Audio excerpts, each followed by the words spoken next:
Someone asked me to make a video explaining First John 2:15 that says, "Do not love the world or anything that is in the world. For if you love the world, the love of the Father is not in him."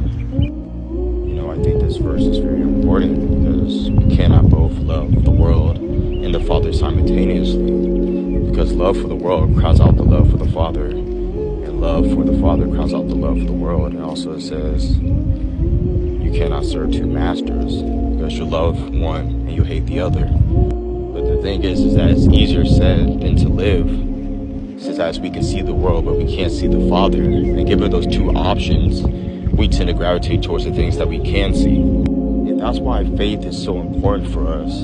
Because I feel like a scripture just downloaded to my brain that says, now faith is the substance of things hoped for and the evidence of things not seen. That's what I was saying. As you read, John recognizes that danger. So he commands us not to love the world, and he gives us two reasons why. The first one is because the world opposes the Father, and the second one is because the world is passing away. So as we look at the first part, when John says, do not love the world, it's not a suggestion, but it's a command. God as, creator and ruler of the universe, in his sovereignty, he has the right to command us. But it still doesn't mean that we have to follow it, because we do have free will, but it's a command though. And because of that, God's commands never goes apart from his grace. Wherever God commands, he gives us the ability to obey. That's why we believe in the gospel doctrine.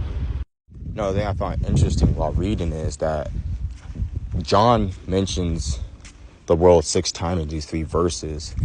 And what exactly is the world?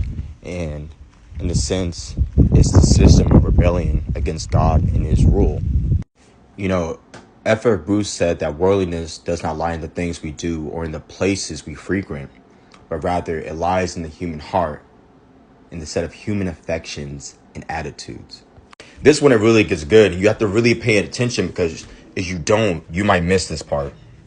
John is not saying what God made was bad. He is saying the things that we relate to what God made can be bad. Worldliness is thinking that the world is ultimately all that matters, which is placing it above God. What makes the world bad is not the stuff that is in it, which came from God, but rather how we use it and how we treat it. None of this stuff is bad, but we first have to, look at the heart, which should be God first. He should be above all things, no matter what. So I pray this blesses you.